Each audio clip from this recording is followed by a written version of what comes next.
प्रेम पागलपन है। पर जिसने प्रेम जाना उसके लिए सिर्फ प्रेम ही समझदारी रह जाती। जिन्होंने प्रेम नहीं जाना उनके लिए प्रेम पागलपन है। उन्होंने स्वाद ही नहीं चखा उस बात का। उन्हें धन पागलपन नहीं है, पद पागलपन नहीं है, प्रेम पागलपन है।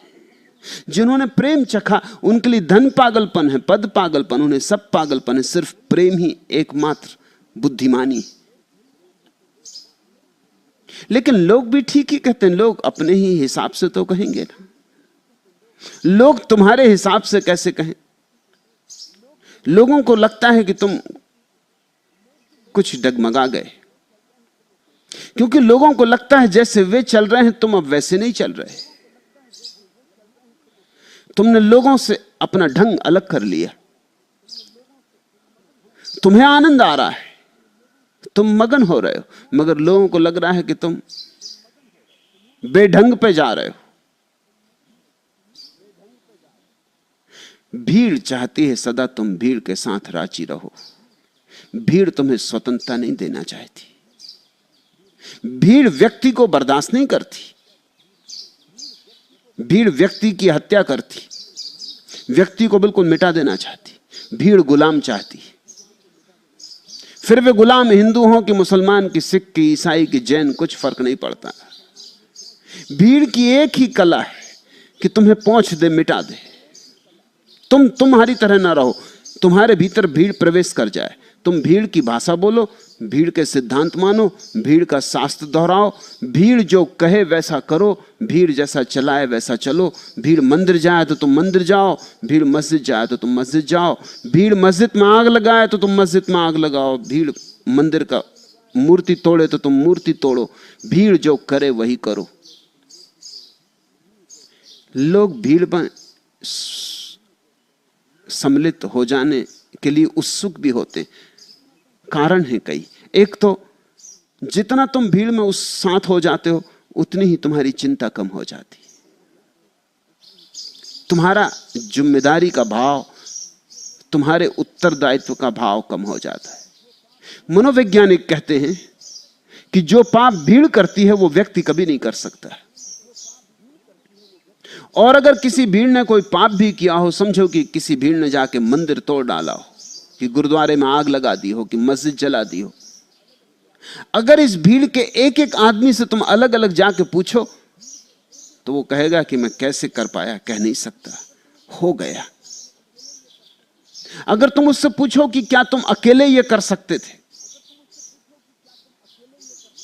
तो वो हिचकिचाएगा। अकेले वो नहीं कर सकता था। अकेले में आदमी के पास थोड़ा सा उत्तरदायित्व का भाव होता है। भीड़ में सब उत्तरदायित्व खो जाता है। भीड़ का नशा पकड़ लेता है। इतने लोग कर रहे हैं तो ठीक ही कर रहे होंगे, फिर इतने लोग कर रहे हैं तो मेरी कोई जिम्मेवारी भी नहीं है। अगर मंदिर जलेगा तो मैं कोई अकेला जिम्मेवार नहीं हूं, मैंने जलाया ऐसा सवाल ही नहीं, मैं तो सिर्फ भीड़ में था। जलाने वाले तो और ही लोग थे।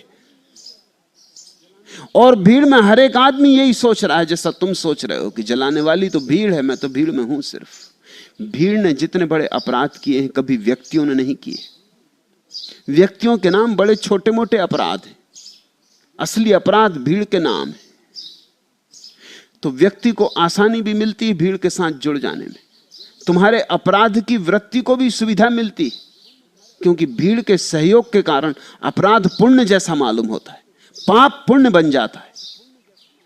तुम अकेले करो तो मन कचोटेगा, अंतःकरण पर चोट लगेगी, कांटा गड़ेगा। भीड़ के साथ करो, तुम्हें अंतःकरण की कोई चिंता ही नहीं। अंतःकरण को एक तरफ रख दिया जा सकता है। तुम्हारे भीतर छिपी हुई पशुता को सुविधा से प्रकट होने का मौका मिल जाता है। भीड़ में तुम परमात्मा से दूर हो जाते हो और पशु के करीब हो जाते हो। अकेले में जितने तुम व्यक्ति होते हो उतने ही तुम परमात्मा के करीब होते हो, क्योंकि उतना ही अंतःकरण, उतना ही विचार, उतना ही ध्यान सजग होता है। तुम एक एक कदम सोच के उठाते हो कि मैं जिम्मेवार हूं, ये मंदिर जलाऊं, इस दूध पीते बच्चे को मारूं, इसने क्या बिगाड़ा है? इसे कुछ पता भी नहीं है। ये हिंदू है कि मुसलमान है इसका भी पता नहीं, इसे मैं मारूं? अकेले तुम पाप करने चलोगे, कुछ सोचना ही पड़ेगा। बड़े से बड़ा पापी भी विचार करता है, लेकिन भीड़ के साथ पाप पुण्य हो जाता है। मजे से कर सकते हो और रात आके निश्चिंत सो सकते हो। उत्तरदायित्व से मुक्ति मिल जाती है भीड़ में।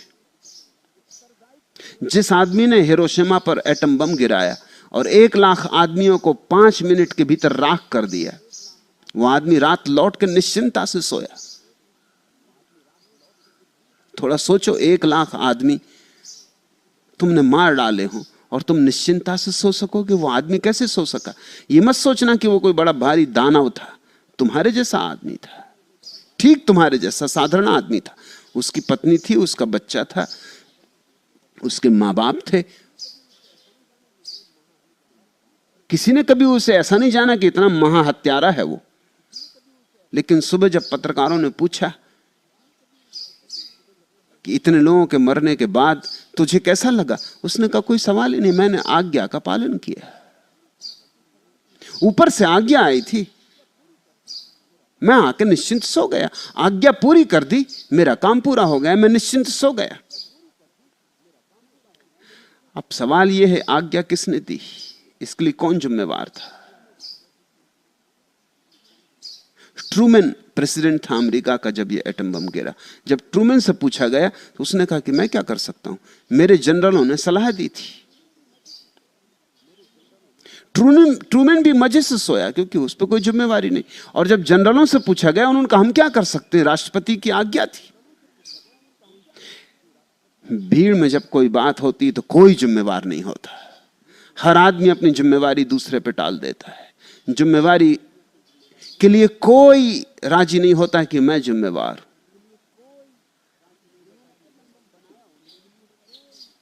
जिन्होंने एटम बम बनाया उन्होंने भी जिम्मेवारी अनुभव नहीं की। उन्होंने कहा हम तो सिर्फ विज्ञान की खोज कर रहे हैं,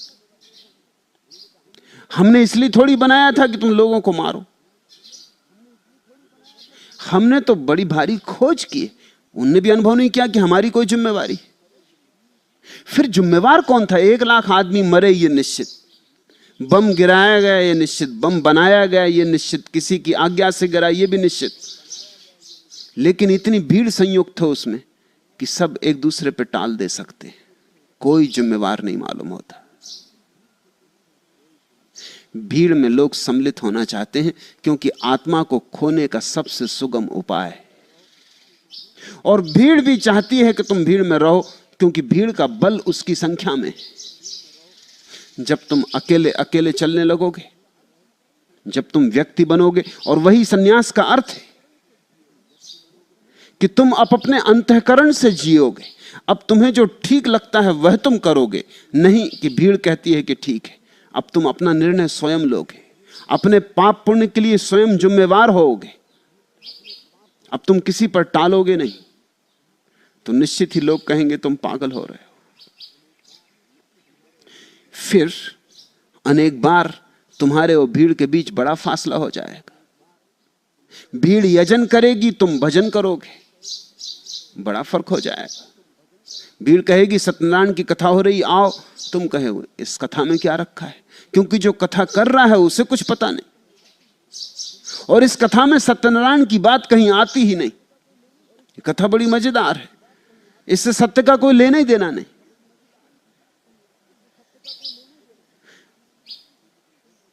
तुम शायद मंदिर ना जाओ क्योंकि तुम देखोगे वहां एक पेशेवर पुजारी पूजा कर रहा है। पेशेवर कैसे पूजा करेगा? तुम शायद मस्जिद ना जाओ क्योंकि तुम कहो मस्जिद में भी कोई नहीं है, कोई प्रतिमा तो है नहीं, कोई आधार आलंबन तो है नहीं। तो जहां हाथ झुका के बैठ जाऊंगा वही मस्जिद हो गई। मस्जिद जाने की क्या जरूरत है? एक सूफी फकीर जिंदगी भर मस्जिद जाता रहा, इतने नियम से मस्जिद गया 5 बार दिन में नमाज पढ़ने कि लोग ये सोचना ही भूल गए थे कि कभी ऐसा भी होगा कि वो मस्जिद ना आएगा। कभी एक आध दो बार ऐसा हुआ था तब कि वो बहुत बीमार था और उठ ना सका, तो ही। कभी गांव छोड़ के नहीं गया कि दूसरे गांव जाए और वहां मस्जिद ना हो।